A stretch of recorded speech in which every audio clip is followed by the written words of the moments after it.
Imagine. A mystery hidden before the foundations of the world, a truth so powerful, so unfathomable that it would shake the heavens and change the course of eternity. A paradox, one that defies human logic yet fulfills divine prophecy. Who is this? The one who was and is to come. The infinite stepping into the finite. The Creator walking among his creation. The Almighty clothed in flesh, dwelling among us, not as a distant force, not as an unreachable deity, but as a man, the God-man. The world has seen kings and rulers, prophets and sages, warriors and revolutionaries, but never before, never since, has it seen one like him. One who spoke and the storm obeyed, one who touched and the blind saw, one who wept and the dead rose, one who was wounded, yet by his wounds we are healed. The God-man did not come to sit on a throne of gold, but to carry a cross of wood. He did not come to be served, but to serve, to give his life as a ransom for many.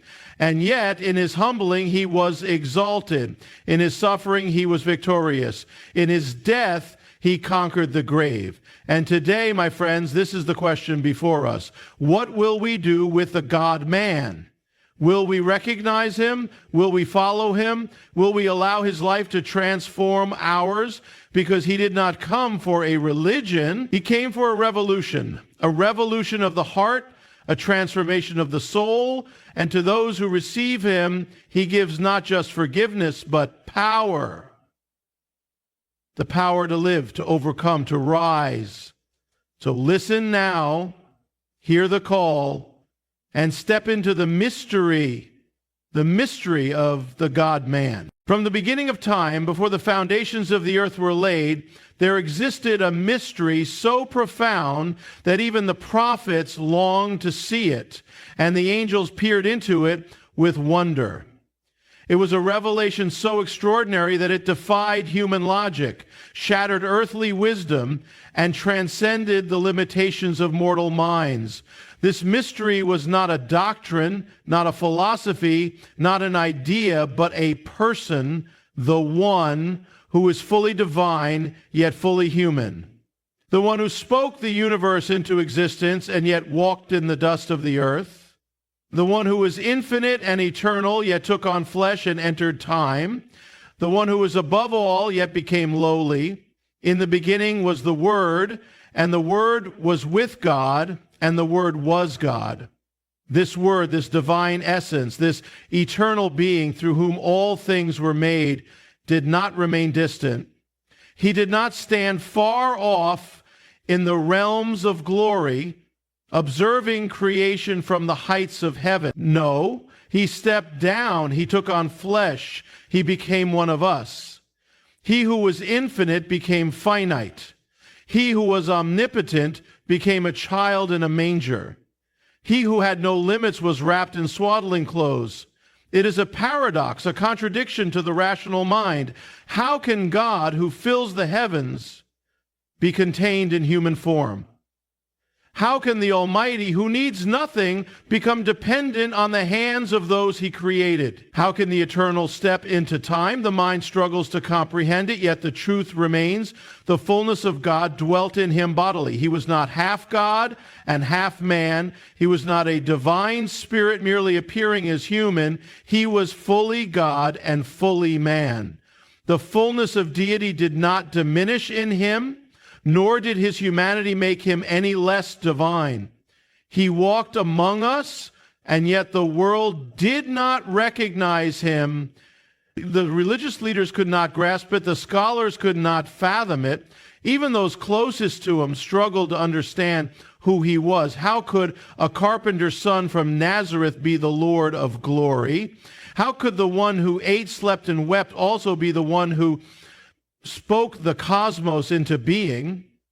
He was hungry, yet he multiplied bread. He was weary, yet he gave rest to the weary.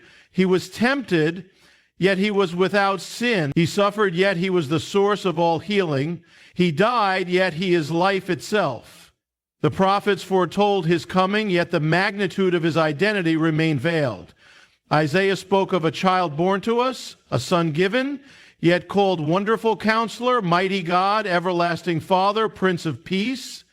A child, yet Mighty God, a son, yet Everlasting Father, a suffering servant, yet the King of Kings.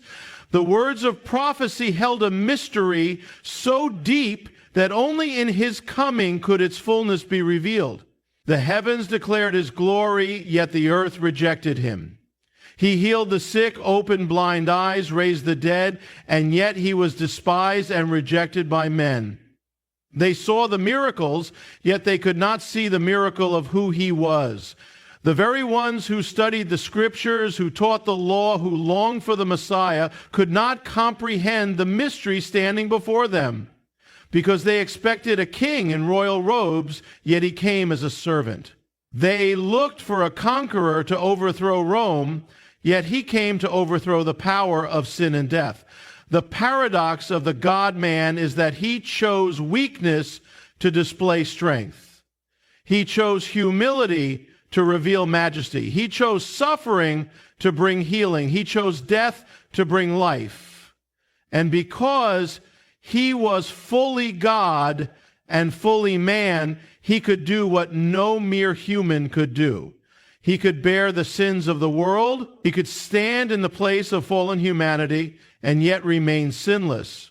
He could take on the punishment of man and yet overcome it. Because he was man, he could die. Because he was God, he could conquer death. He was the bridge between heaven and earth, the fulfillment of all that was spoken, the answer to the cry of every human heart. He was the embodiment of divine love, stepping into the brokenness of humanity. He was the eternal entering the temporal, the infinite embracing the finite. He walked among us, lived among us, and revealed the very nature of God in human form. The one who should have been unreachable became touchable. The one who dwelt in unapproachable light walked among sinners. The one who was beyond all comprehension made himself known. He did not come as the world expected. He did not arrive in a palace, nor did he seek the seats of power. He did not command armies, nor did he establish an earthly kingdom with wealth and influence. He did not come to be exalted by men, but to humble himself. He did not come to be served, but to serve. He did not come for the righteous, but for the sinners. He did not come to preserve traditions, but to fulfill prophecy. He did not come to uphold the systems of men, but to reveal the heart of God. From the moment he entered the world, his purpose was evident. Born in a manger, not in a royal court. Laid in a feeding trough, not in silken sheets. Welcomed by shepherds, not by nobles. His very birth declared the nature of his mission. He came in humility, not in grandeur. He came in obscurity, not in fame. He entered the world not with trumpets of earthly kings, but with the song of angels. The one through whom all things were made entered into his own creation, not to demand worship, but to walk among those who had turned away. He lived as one of us. He felt hunger, thirst, weariness, sorrow, and joy. He walked the dusty roads, not as a ruler, but as a servant. He touched the untouchable. He healed the broken. He dined with sinners. He forgave the unforgivable. He did not seek the approval of men, but the will of his Father. He did not raise himself above the people. He walked among them, teaching, healing, and restoring. The very hands that shaped the universe were the hands that washed the feet of his disciples. The voice that spoke the stars into existence was the voice that called the weary to find rest in him. The one who had every right to be served chose instead to serve. His service was not out of obligation, nor was it an act to gain favor. It was the very nature of who he was. He did not serve as a king trying to win the loyalty of his subjects. He served because love serves. He knelt before his disciples, even the one who would betray him, and washed their feet. He did not just speak of humility, he lived it. He did not just command love, he demonstrated it. He did not just teach sacrifice, he became the sacrifice. He saw beyond the outward appearance. He did not seek the approval of religious leaders, nor was he impressed by titles or status. He called fishermen, tax collectors, zealots, and outcasts to follow him. He welcomed the broken, the weary, the sinful, and the rejected. He spoke to a Samaritan woman at a well, breaking cultural barriers to reveal the truth. He defended a woman caught in adultery, not excusing her sin, but offering her grace. He healed on the Sabbath, not to defy the law, but to fulfill the heart of God's law, love, mercy, and compassion. The religious leaders could not understand him. They expected a Messiah who would overthrow Rome, not one who would teach love for enemies. They looked for a king who would elevate Israel, not one who would welcome Gentiles. They wanted a leader who would uphold their traditions, not one who would expose their hypocrisy. They could not comprehend that true greatness is not found in power, but in humility. True authority is not in domination, but in surrender. True kingship is not in being served, but in serving. He served with his words, bringing truth where there was deception. He served with his touch, bringing healing where there was pain. He served with his life, bringing hope where there was despair. But his ultimate act of service was yet to come. For to serve meant to give not only time, not only teaching, not only miracles, but to give himself. His service was not merely an example to follow, it was the very means of salvation. He came not only to teach the way, but to become the way, not only to speak of truth, but to embody the truth, not only to show life, but to lay down his own life. The weight of sin was not his to bear, yet he bore it. The punishment of the guilty was not his to suffer, yet he suffered. The cross was not his to carry, yet he carried it. He who had no sin became sin for us. He who was life itself gave his life for us. He who deserved glory chose shame. He who had the right to judge chose mercy. He who was enthroned in heaven chose a crown of thorns. The servant king did not come to claim an earthly throne, but to establish an eternal kingdom. From the moment sin entered the world, a great chasm formed between God and man, a separation too vast for any human effort to bridge. The weight of sin was too heavy, the stain too deep, the consequence too severe. No sacrifice of bulls or goats could erase it. No ritual could cleanse it completely. No law could restore what was lost. The price of sin was death, and death reigned over mankind. I wanted to talk about the overarching purpose of Jesus in what he was about to do, death. But the plan of redemption was already in motion, written before the foundation of the world, sealed in eternity, foretold by prophets, and revealed in the fullness of time. The God-man came not just to teach, not just to heal, not just to show the way, but to become the sacrifice that no one else could offer. The power of his sacrifice was not in the nails that held him to the cross, not in the thorns that pierced his brow, not in the whips that tore his flesh. The power of his sacrifice was in who he was. He was not just an innocent man dying unjustly. He was the Lamb of God, slain for the sins of the world. He was not just another prophet, martyred for his message. He was the high priest, offering himself as the atonement.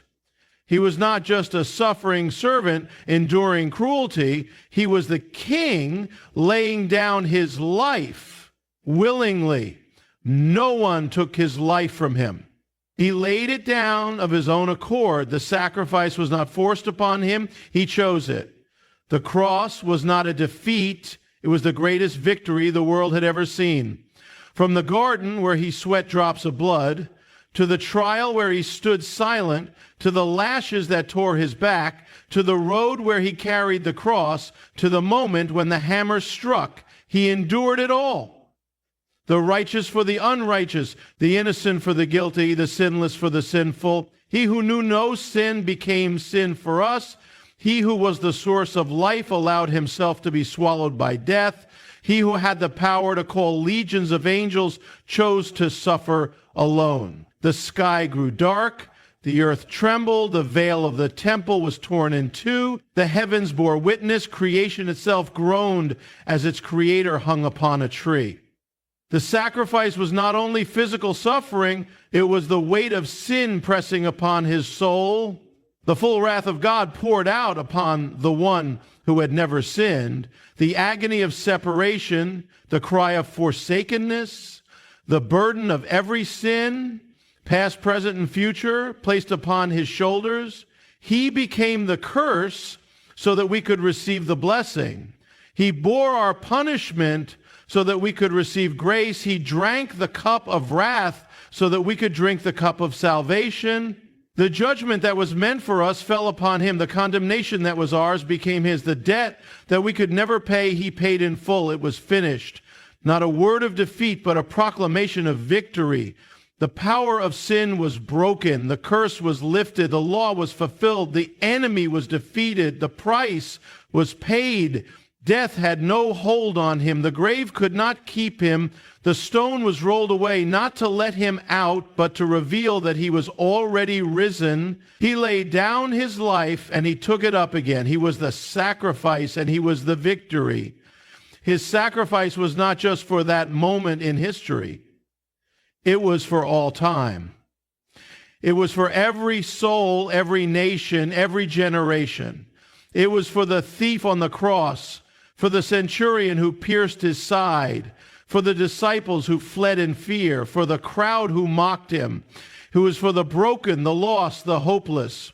It was for those who would come after, for those yet unborn, for those who would believe and those who would doubt. His sacrifice was not bound by time, not limited by place, not diminished by human failure. It was eternal. It was complete. It was finished. The power of his sacrifice is not just in what he endured, but in what it accomplished. The chains of sin shattered. The door of grace flung wide open. The way to the Father made clear. No longer does sin have dominion. No longer does death have the final word. No longer does the enemy hold power over those who are redeemed. The blood that was shed speaks a better word than the blood of Abel. It does not cry out for vengeance. It cries out for mercy. It does not bring condemnation. It brings salvation. It does not leave us in darkness. It calls us into light. He did not remain in the grave. He rose, not just as proof of his power, but as the first fruits of all who would believe. The resurrection was not just an event. It was the confirmation that the sacrifice was accepted, that sin was defeated, that death was conquered, that the victory was won. The cross was not the end of the story. It was the beginning of redemption. It was the turning point of history. It was the triumph of love over judgment, grace over law, life over death. He walked among them, yet they did not recognize him. He stood in their midst, yet they did not know who he was. They had waited for the Messiah, prayed for the deliverer, studied the prophecies, and longed for the one who would restore the kingdom. Yet when he came, they could not see him. They expected a warrior, but he came as a servant. They looked for a king with a crown of gold, but he bore a crown of thorns. They sought a conqueror who would overthrow their enemies, but he came to conquer sin and death. They wanted liberation from Rome, but he came to bring freedom from the chains of the soul. The very ones who held the scriptures in their hands, who read the words of the prophets, who recited the promises of God, failed to recognize the fulfillment standing before them. They had the law, yet they could not see the lawgiver. They had the temple, yet they could not see the true dwelling place of God. They had the sacrifices, yet they did not recognize the Lamb of God who would take away the sin of the world. They had the priesthood, yet they did not perceive the great high priest who would offer the final atonement. Some saw him as a teacher, a rabbi with wisdom. Some saw him as a miracle worker, a man with power. Some saw him as a prophet, a voice from God, but few recognized him for who he truly was. He healed the sick, opened blind eyes, cast out demons, raised the dead, and yet many still asked, "Who is this man?" He spoke with authority, commanded the winds and the waves, forgave sins, yet they questioned, by what power does he do these things? Even as he stood before them revealing the heart of God, many hardened their hearts. To recognize him was to see beyond the surface. To perceive him was to look with the eyes of faith. It was not enough to witness the miracles, not enough to hear the teachings, not enough to follow him in the crowds. Some walked with him, yet did not know him. Some listened to him, yet did not understand him. Some stood in his presence, yet remained blind. He came to his own, but his own did not receive him. Yet there were those who saw the blind man who cried out, "Son of David, have mercy on me," saw what the Pharisees could not. The sinful woman who knelt at his feet, washing them with her tears, recognized what the religious leaders refused to acknowledge. The Roman centurion at the cross, who had seen many men die, looked upon him and declared, "Surely this was the Son of God." Those who were cast out, those who were broken, those who had no place in the religious order, these were the ones who saw. It was not about earthly wisdom, not about religious knowledge, not about status or title. It was about the heart. It was about humility. It was about faith. To see him was to lay down pride, to lay down preconceived notions, to lay down expectations, and simply believe. It was to listen to his voice and recognize the voice of the shepherd. It was to look into his eyes and see the reflection of the Father. It was to hear his words and know that they carried eternal life. Even his disciples struggled to understand. They followed him, lived with him, witnessed his miracles, yet they still asked, "Show us the Father." And he said, "Have I been with you so long and you still do not know me? If you have seen me, you have seen the Father." He was not just a messenger from God, he was God in the flesh. He was not just a representative of heaven, he was the very presence of heaven walking on earth. But the world rejected him. They accused him of blasphemy. They called him a fraud. They plotted against him, arrested him, mocked him, beat him, and nailed him to a cross. They did not recognize that the hands they pierced were the hands that formed them. They did not perceive that the breath he surrendered was the breath that gave them life. They did not understand that the one they rejected was the one who had come to redeem them. Even as he hung on the cross, the world continued in blindness. "If you are the Son of God, come down from the cross," they said. They did not see that he was fulfilling the very mission for which he came. They did not see that in his suffering, he was bringing salvation. They did not see that in his weakness, he was displaying the greatest strength. They did not see that in his death, he was giving life. But for those who had eyes to see, everything changed. The veil in the temple was torn in two. The barrier between God and man was removed. The sacrifice was complete. The earth shook, the graves opened, and the power of death was broken. Those who had doubted began to believe. Those who had been blind began to see. Those who had rejected him were given another chance. Even after his resurrection, some still doubted. Even as he stood before them, some questioned. Yet to those who recognized him, to those who saw him for who he was, he gave a promise: "Blessed are those who have not seen and yet have believed." It was never about physical sight. It was about the eyes of the heart. It was about faith. It was about revelation. Those who truly saw him were never the same. Those who recognized him could never return to who they were before. Those who beheld the risen Christ knew that he was not just a man, not just a teacher, not just a prophet. He was and is the Son of the living God. He did not remain in the grave. Death could not hold him, the tomb could not keep him, and the powers of darkness could not overcome him. The world thought it was over. The enemy believed he had won. The religious leaders thought they had silenced him forever. The disciples, scattered and afraid, thought all hope was lost. But on the third day, everything changed. The stone was rolled away, not by human hands, not by an army, not by the decree of any ruler, but by the power of God himself. The grave was empty, not because his body had been stolen, not because of deception, but because the one who had laid down his life had the power to take it up again. He had spoken of it before. He had foretold it. He had said, "Destroy this temple, and in 3 days I will raise it up."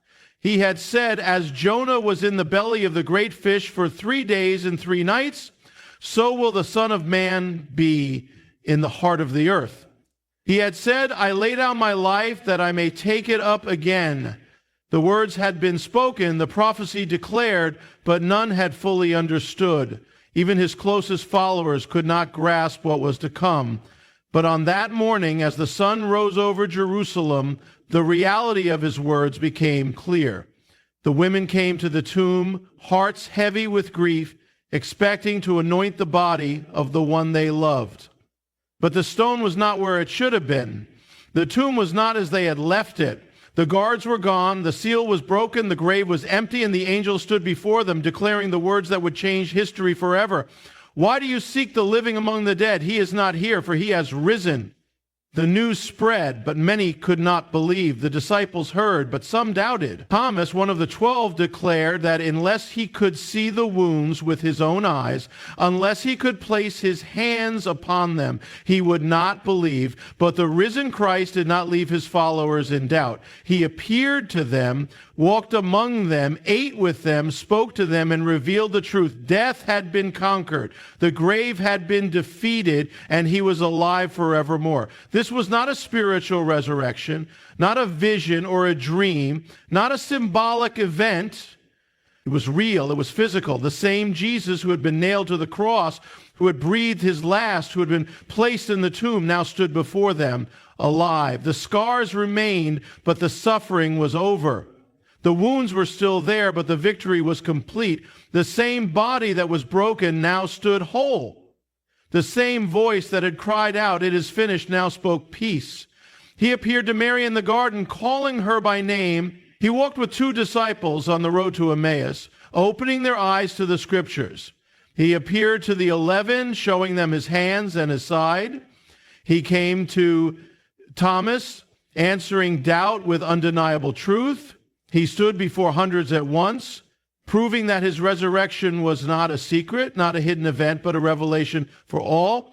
The grave was empty, not just for a moment, not just for a season, but for eternity. This was the moment that changed everything. If he had remained in the grave, then the cross would have been the end. If he had not risen, then his death would have been meaningless. If the tomb was still occupied, then sin and death would still hold dominion. But because he rose, sin was defeated. Because he rose, death lost its sting. Because he rose, the curse was broken. Because he rose, the enemy was conquered.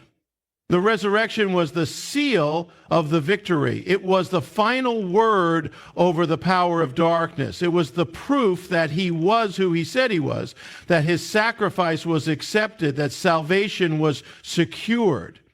He did not rise just for himself. He rose for all who would believe in him. He was the first fruits of the resurrection, the guarantee that those who belong to him will also rise. Death is no longer the end for those who are in him. The grave is no longer the final word. Just as he rose, so will those who follow him. Just as he overcame, so will those who belong to him.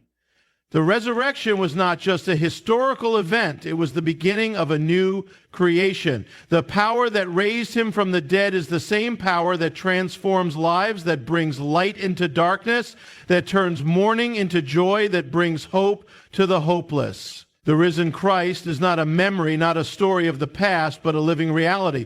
He is seated at the right hand of the Father, reigning in power, interceding for his people, preparing a place for those who love him. And he will return, not as the suffering servant, not as the crucified king, but as the victorious Lord, the righteous judge, the eternal king. He will return. The story is not over. The work of redemption was finished on the cross. The power of death was shattered in the resurrection, and the message of salvation was sent forth to the ends of the earth. But the final chapter has yet to unfold. Just as surely as he came the first time, he will come again. Just as the prophets spoke of his birth, they also spoke of his return.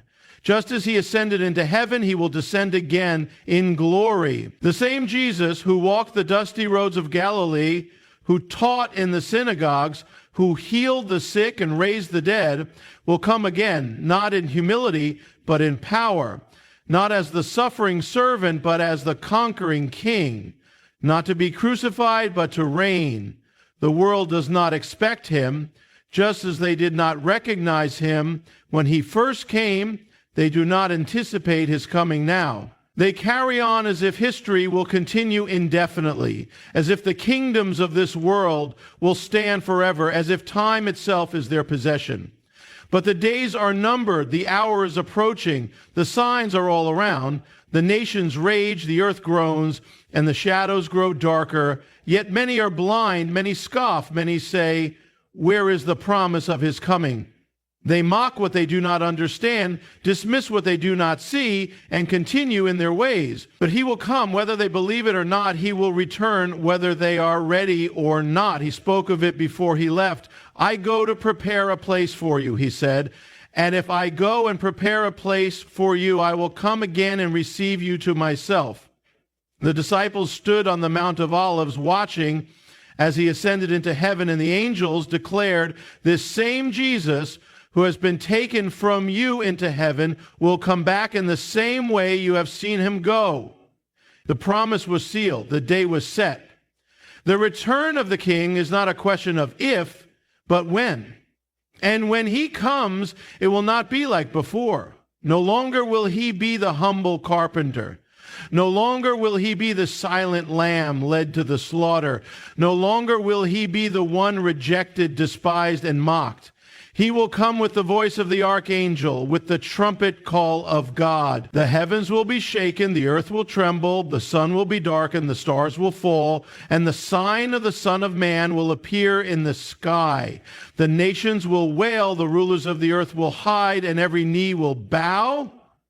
Every eye will see him, every tongue will confess, every soul will know that he is Lord. He will come riding on the clouds, clothed in glory, crowned with majesty. His eyes like flames of fire, his voice like the sound of rushing waters. He will not come to be judged, but to judge, not to suffer, but to reign, not to be rejected, but to be received in power. The kingdoms of the earth will fall before him. The rulers of the world will crumble in his presence. The proud will be brought low. The mighty will be cast down. The deceitful will be exposed. He will strike the nations with the sword of his mouth, and he will rule with a rod of iron. Justice will flow like a river. Righteousness will cover the earth, and every wrong will be made right. For those who have rejected him, it will be a day of great fear. For those who have ignored him, it will be a day of deep regret. For those who have mocked him, it will be a day of trembling. But for those who belong to him, it will be a day of joy. For those who have waited for him, it will be a day of triumph. For those who have longed for his appearing, it will be the moment of fulfillment. The dead in Christ will rise. Those who are alive will be caught up with him. And in an instant, everything will change. The perishable will be clothed with the imperishable, the mortal with immortality, and death will be swallowed up in victory. The world will be made new. The curse will be lifted. The sorrow of ages will be wiped away. No more pain, no more tears, no more suffering, no more death. He will reign forever, and those who are his will reign with him. The dwelling place of God will be with man, and he will be their God, and they will be his people. The earth will no longer be a place of brokenness, but of wholeness. No longer a world of war, but of peace. No longer a land of shadows, but of everlasting light. But the time is short. The call has gone out. The warning has been given. Behold, I am coming soon. No one knows the day or the hour, but the signs are clear. The night is far spent. The dawn is near. The bridegroom is coming for his bride. The harvest is ready. The king is at the door. And when he comes, there will be no second chances, no time to prepare, no delay. The choice is now. The decision is today. The invitation stands. The door of grace is still open. But soon it will be shut.